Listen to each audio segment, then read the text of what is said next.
Good morning, everyone. I'm here in New Haven, Connecticut today, outside of Union Station. I just took the Amtrak Northeast Regional here from Boston, and fell asleep during the most scenic parts of the ride, but that's okay, c'est la vie. Today we're going to be checking out Yale and the New Haven Trolley Museum. And at this point the audio briefly cut out, but basically I thought Amtrak had luggage storage at the station, but they didn't. I'm going to have to carry all this with me. That'll be fun! Caleb didn't do his research. Fun fact about this station building, it was built in 1920 by the New York, New Haven, and Hartford Railroad.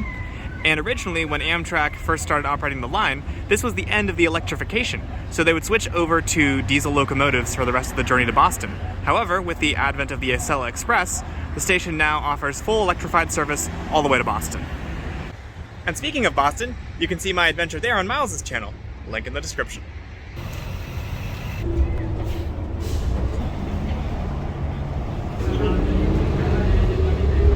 It was only then that Caleb realized he'd gotten on the completely wrong bus, and still somehow ended up at the right place. Caleb didn't do his research, but it worked out anyway. How much is that doggy in the window?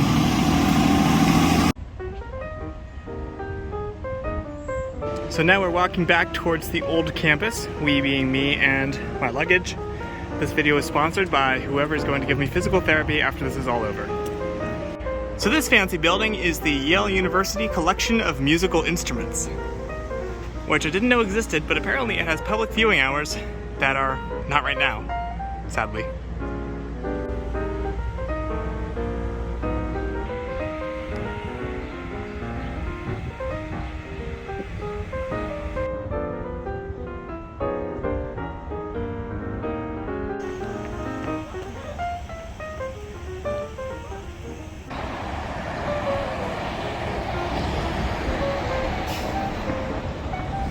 So apparently the campus shuttles here have different colored lines, like a metro system.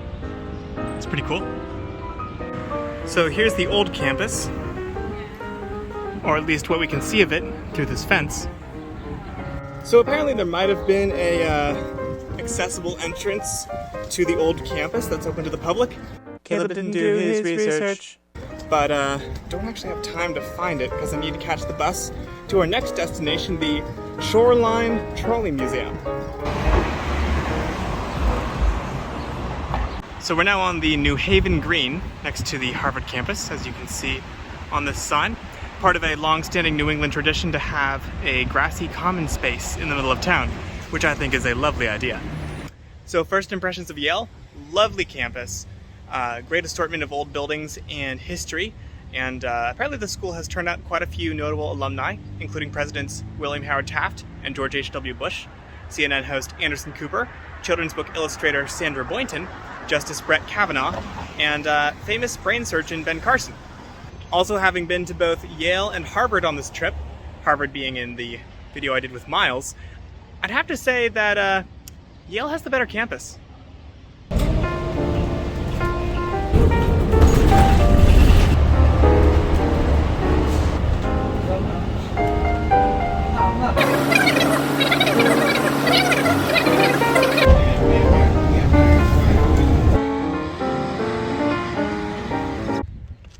So I apparently missed the closest stop to the Trolley Museum because the bus was running on a different route than Google Maps said. So it's about a 15-minute walk from here to the Trolley Museum with all my stuff. Let's see if I make it on time. Update, having walked one block, I don't think it's realistic to carry all this stuff to the Trolley Museum, so I'm splurging on an Uber, and it's on its way. Oh yes, right here. So to start off, we're going for a ride on this trolley. This car used to run in Johnstown, Pennsylvania, and was restored to its original 1920s appearance, including authentic advertising. I'm sure any student nurses who are watching would debate how true this is. And this one's good, but definitely dated.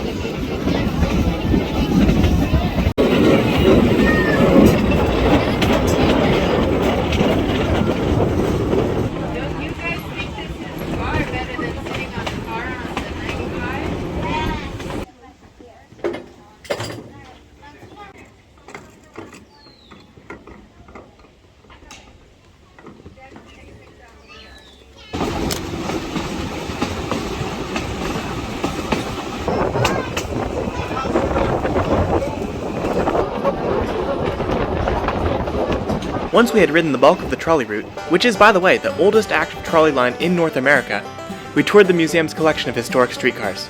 This is one of the first horse-drawn trolleys to be converted to electric power. Well, this one here is the first to be built with electric power from the start. This car is called a breezer, which was withdrawn after only a few years since one could commit fare evasion by jumping on and off anywhere on the car. The Connecticut Traction Company's president had to survey his company's lines, so he had this private car built with all sorts of cushy amenities and twice the average amount of shock absorbers. After 9/11, this PATH train car was dug out from the rubble and is preserved in the condition it was found in. This is the first PCC streetcar, one of the most famous streetcar designs of the 20th century. Well, this is the actual streetcar named Desire from the movie of the same name. One of these cars was used in Austria after World War II, and one was the personal car of the Brooklyn Dodgers, but I forget which is which.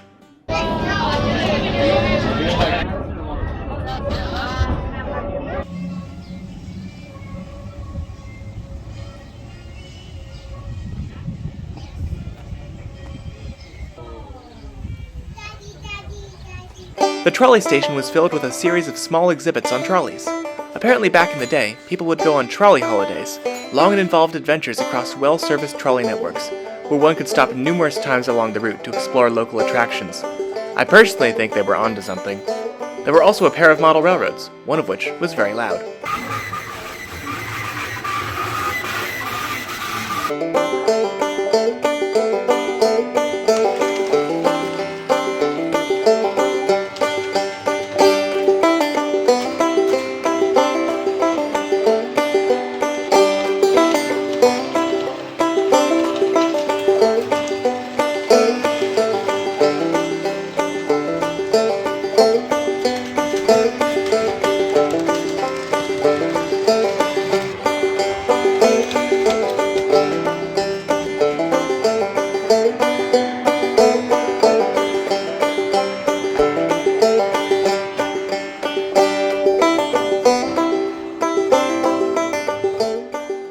Well, that was fun. I'd give the museum 2 thumbs up, except I'm holding the camera, so I can only give it 1 thumb up at the moment. Overall, really enjoyed my time. I wish I could see more of the exhibits, but they're currently working on expanding their facility so more of their stored collection can be on display. So I better come back when that happens. Now to get an Uber back to Union Station, because I am tired of public transportation at this point.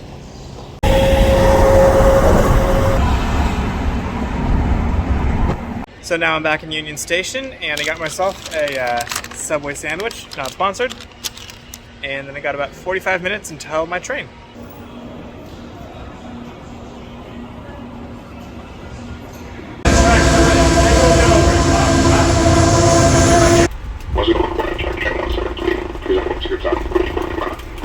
I think the Cybermen have taken over this Amfleet car.